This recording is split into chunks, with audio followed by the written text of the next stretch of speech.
everybody, it's Usernamekate and welcome back to my channel. I am here today at KD Motorcycles in Accrington picking up their fresh in Kawasaki ZX4RR.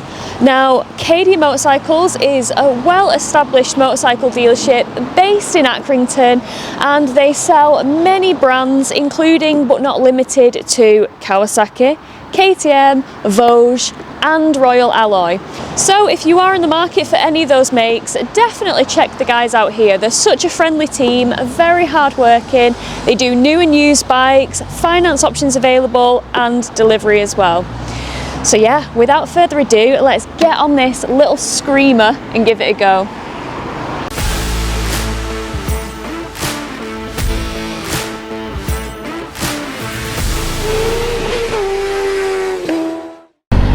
Right guys, let's get on this bad boy. Oh, what a beast. Make sure it's clear. Wah, give me some revs, let's get going.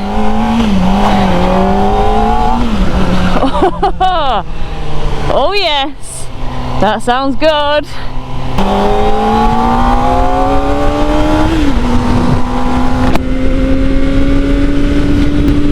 Right guys and girls, I am on KD Motorcycles ZX4RR Performance. Yes, the performance makes all the difference because we have got that Akrapovich. Oh, it sounds good. She's a screamer. So I am mega excited that Kawasaki brought this to market. Like, so excited. How on earth did they make this Euro 5 Plus compliant? I have no idea. But honestly, I'm just so giddy to ride this bike today. Seriously. With this bike, we have got a 399 16 valve liquid cooled inline 4. Now this bike has perhaps some of the craziest power to weight ratio of bikes in its category. And in fact, what bikes are in its category? Well, it's pretty hard to say because there aren't really any modern 400 screamers out there. Of course, we've got the older stuff like the ZX4RR 400, but you know, that's light years behind in terms of technology and, you know, advancement. So yeah, it's a pretty tricky one to say really, because I mean in horsepower this thing beats Yamaha's R7, but in torque it definitely does not. Again, we've got the RS 660, which again I'd probably put it against, maybe, yeah, definitely. But none of them have 400 in the name. That is such a low CC, and for one that can generate such power, I think that's pretty incredible. So yeah, in terms of power, we've got 77 brake horsepower roughly, and for torque we have just over 39 newton meters of torque, which is obviously a little bit down compared to its rivals, I guess. But also that's a phenomenal amount of horsepower for a 400 that's road legal and on the road. That's mental. Oh man, it already feels nimble as heck. We've got a ridiculously low weight on this. We've got 189 kilograms. Barely weighs anything.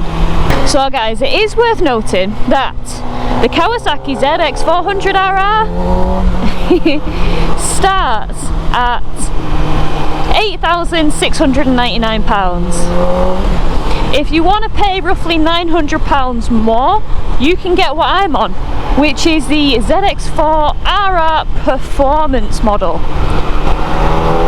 Now the performance model comes with that fruity tooty Akrapovich exhaust. It's like got a glossy carbon fibre effect to it, we love it. It also comes with that seat cowl for a racier aesthetic. We have a little tank pad in there just to help protect it from scratches on any jackets that you might be wearing.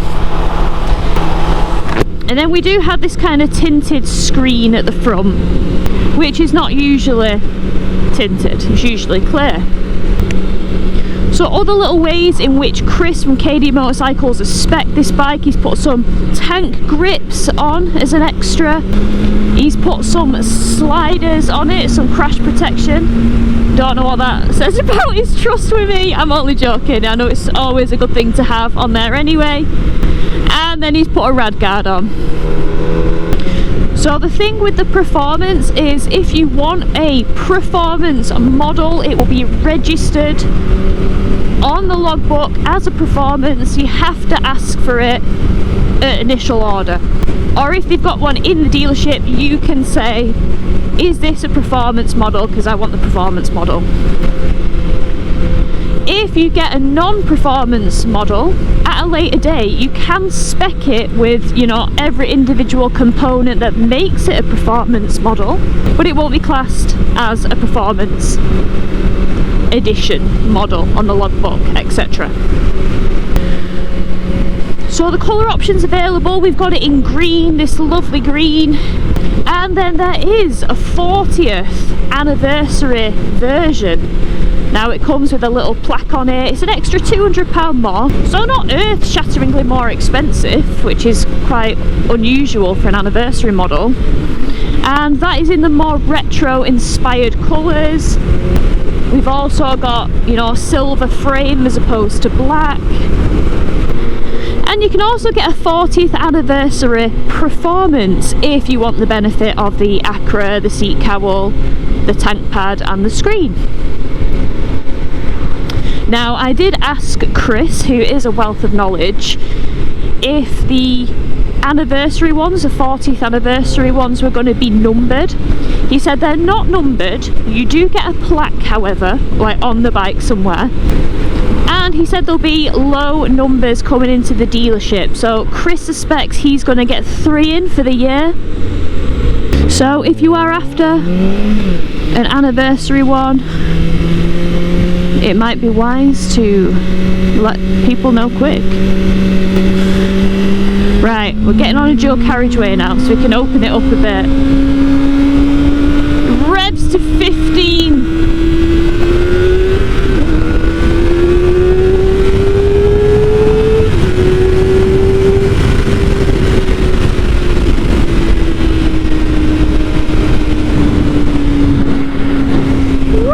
It shifts. That's fun. You can hear it just howl. So this bike has the ram air system, so obviously it's gonna help the engine, oh, how do you pronounce it? Aspirate, which means the more it's screaming, the better it's gonna be breathing, or at least that's the Kate definition of ram air. I'm sure we'll have a lot of technical boffins that will be able to elaborate on said Kate description in the comments. But yeah, it comes with Dunlops as standard. Tank size, 15 litre capacity. I think that's pretty bloody good for a 400. Oh, it sounds nice, it sounds nice. It is one of those bikes where you can't rely on the torque of it. You have to be high in the revs if you want to get the most out of it. And that's like the beauty of it, that's the fun of it. These bikes, you know, they're not there anymore. I mean, yeah, Honda have just brought back the CBR 600RR, which 600, but again, that's a right screamer. And it's nice. I thought emissions would have killed a lot of them off. So it's nice that we've got them. Right, so we've actually got quite a few modes with this. We've got a road mode, which is full power and traction control in the second setting. So the bigger the number of traction, the more intrusive. We've got a sport mode, which is full power and traction control on one. Then we've got a rain mode where traction control is turned right up and the bike produces roughly 25% less power. And then we have a user mode where we could put it in full power sport mode, but completely switch off the traction control. That's if you're a wild animal.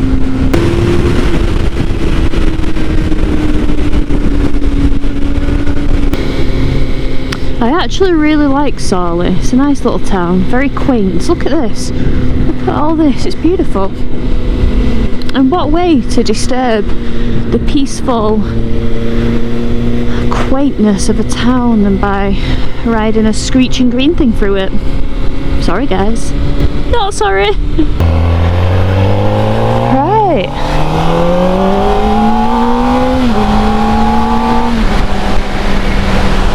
Woohoo! Yeah, so we gotta be a bit careful because we're on brand new tyres.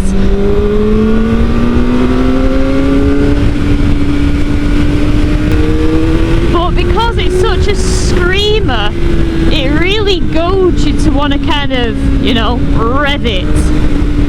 Let's just say.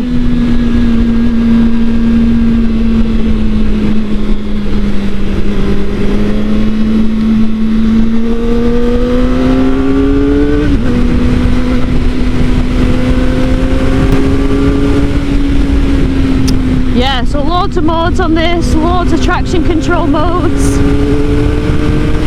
We've even, oh chicken, oh no, pheasant, not chicken. We've even got things on here like a lap timer as well and a sports screen, which is pretty cool.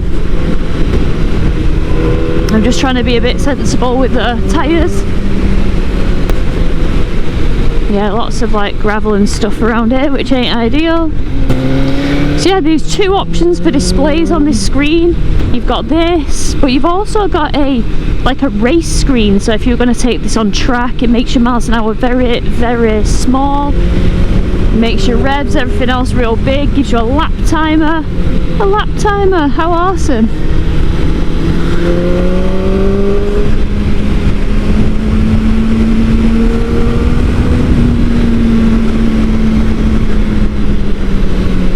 Yeah, just trying to behave while we've got new tyres, we've got new tyres.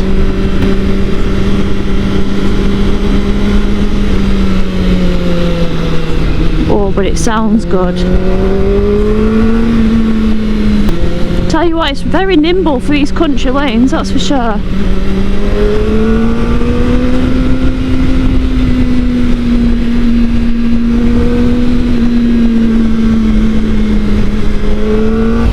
Having a look here, I've just pulled over to show you guys. We've got the Showa suspension, we've got SFF BP. Oh, separate function forks, big piston, interesting. Adjustable for preload as well, but only preload. And then we've got a fully adjustable shock at the rear, which is kind of derived from the ZX10R. Tank, nice and skinny. Controls, dead easy to use. Adjustable levers, we love that when we've got little baby hands. But yeah, looking at the dash, we've got the fuel in bars there, we've got the odometer, the range, the time, the miles an hour, the revs, the mode, the gear indicator. It's all very nice and it's all very clear. So let's see if I can do this with gloves on. Press and hold these two. Takes you to this menu. We can go to display. We can change it to type 2. Press and hold to come out. Oh, I did that wrong. And there we go, look, we've got a race screen. So if you want to take this bike on track, you've got your revs across here, you've got your gear indicator nice and big, your lap timer huge, your mode, and your miles an hour nice and small because it's obviously not that important.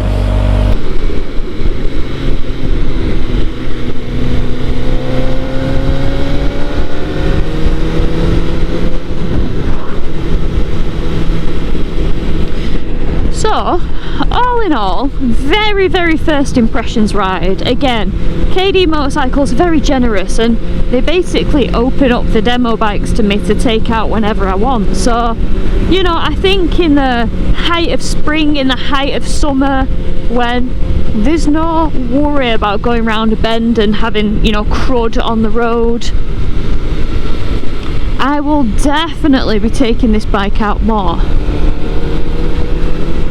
But as mentioned, we're just riding to the conditions. I do get some people and they're like, oh, you should be on a scooter, you don't rev it. It's like, what do you want? What do you want from me? Do you want me to be eating prison food for a few years? A few months? No. I don't want that for myself. So if you're one of those people commenting that kind of stuff, go watch Max Wrist. I'm not for you. I just like to get on a bike and talk about it and talk about how it makes me feel. So for those that are curious what it's like for me to sit on this bike as a 5'4" individual with a 29-inch inside leg measurement, I'm going to insert a clip now for you. Now if we take a look at me here, I'm sitting on the bike. I am 5'4", which is 162 centimeters, I believe, and my inside leg measurement or inseam is 29 inches, which I want to say is 73.66 centimeters. And the bike has a seat height of 800 mil. Now I don't know what 800 mil is in inches, so I'll just throw up the value on the screen. But yeah guys, that's what it's like for me to sit on it.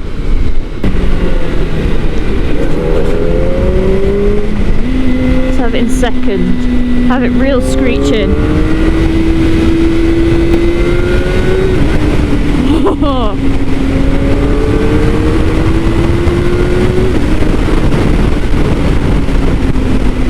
Yes, it can get quite fast, quite quick.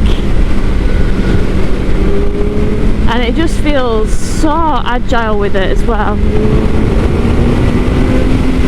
So agile.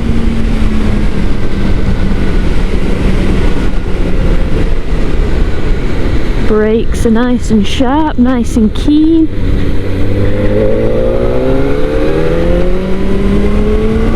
Let's go.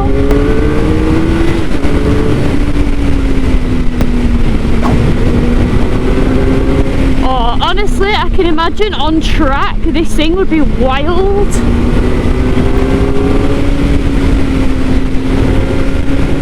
It just gives the illusion that you're going crazy fast, and I suppose you are going crazy fast for a 400, definitely. It's like it's just breathing in, sucking all the air in, living its best life.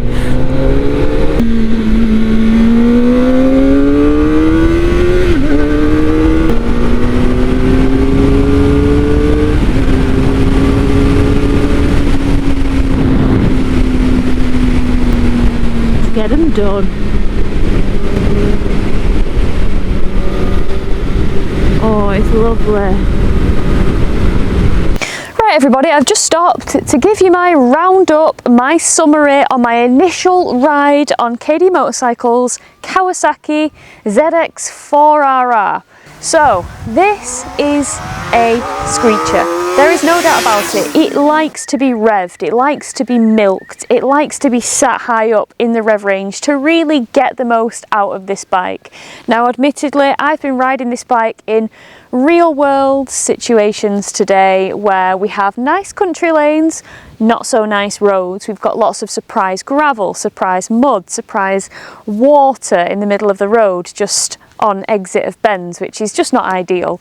So we have been taking it fairly steady, given the fact that we do have brand spanking new rubber on as well. But I think this review will just serve you guys to see what it's like in a real world situation where the conditions aren't optimum, they aren't perfect. I'm not ripping around the lovely roads of Spain or Portugal. We're at the trough of Bowland, we're in Bentham or Sladeburn right now, one of the two. Anyway, the roads are less than ideal is my point. So, what I've come to learn about this bike is it likes to be in the low gears really being ringed. You'll get the most out of the bike that way. However, in real life situations when you're bimbling, and I've just been leaving this in some quite high gears today, like 4th and 5th, when I'm doing 30 mile an hour or so, just pottering round, and mega smooth on the throttle, just a mega easy chill ride. Don't get me wrong, in those gears at that speed, if you do whack it on, there's not much, because it's not a torque machine. It doesn't have, you know, the same kind of torque like the CP2 engine does from Yamaha that's in the R7, or that really punchy engine that's in the RS660, for example. It's kind of just pleasant to have a lazy ride on, because there's no with it. It's just, it's there if you want to wind the throttle on and get the most out of it. So I feel like this bike would be quite suited to a good track day. Get it on a circuit, have it absolutely screaming as it's supposed to. There's only so much I can do up to 60 mile an hour for you guys on YouTube on the roads, or, you know, 70 at push on a motorway. We can't really show you what this bike can do when you're absolutely screwing the knackers off it, so to speak. If you get this on track, I think you'd have so much fun wanging it into bends and just keeping it lit. So aesthetically with this bike, I think it looks amazing. When I walked up to KD before and saw it out on the front, I thought it could almost be a ZX6R, because, you know, it looks fairly more substantial than a 125 does. And it's very angular still. We've got that beautiful bright green paint job.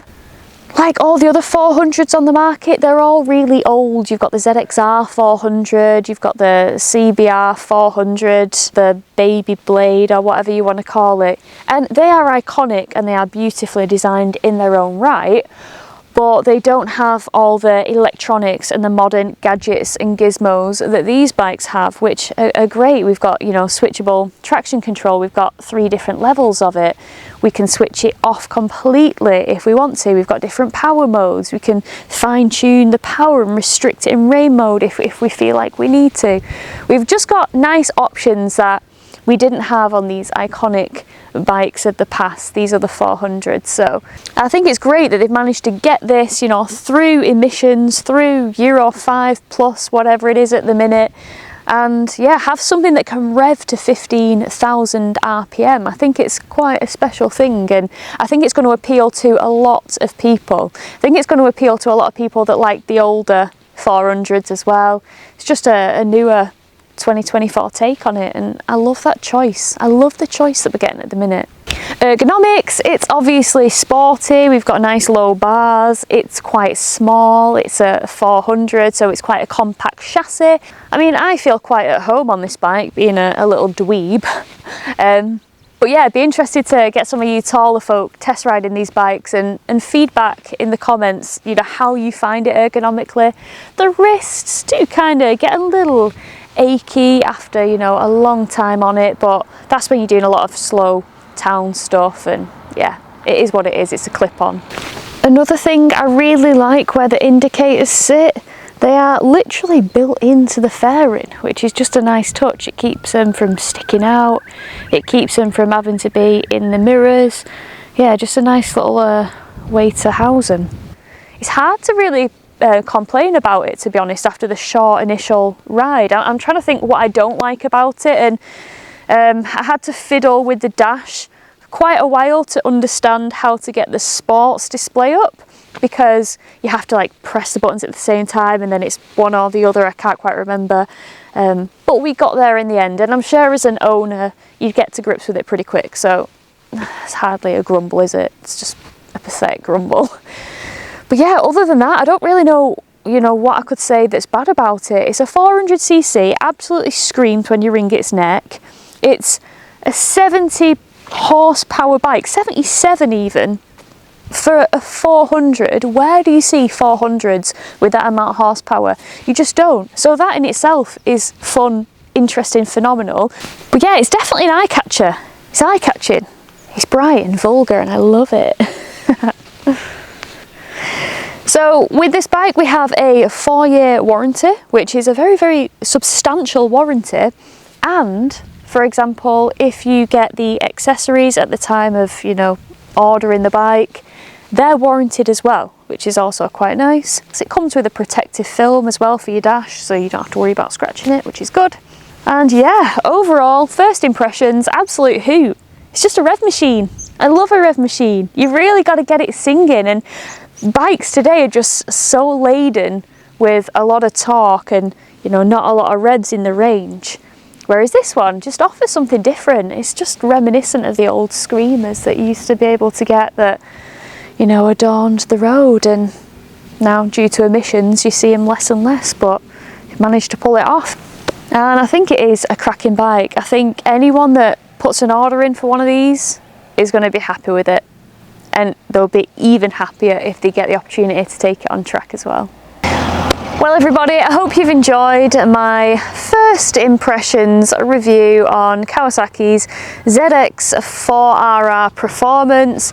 What an absolute hoot it is to ride. I think they're going to do really, really well. It's just a bike that's so low in cc, so low in weight, but so high in horsepower for what it is, and it's just not something that you see in modern bikes anymore, so I think that will have a decent amount of appeal.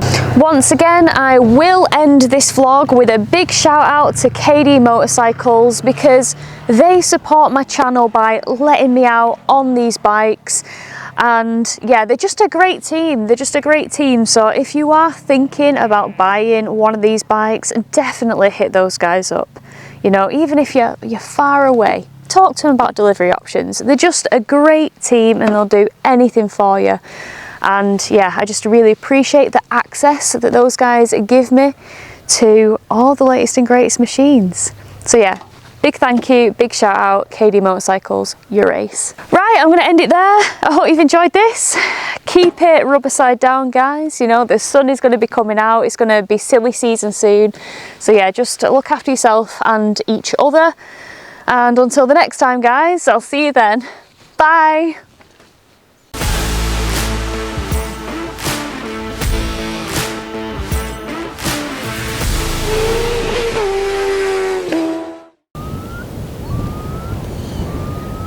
Wind is crazy. Why does it sound like those dinosaurs from Jurassic Park? What are they called? Compies or something? Are like sprinting around making noises like they're gonna nibble my ankles or something. Maybe I've just got an overzealous, over imaginative brain. Who knows?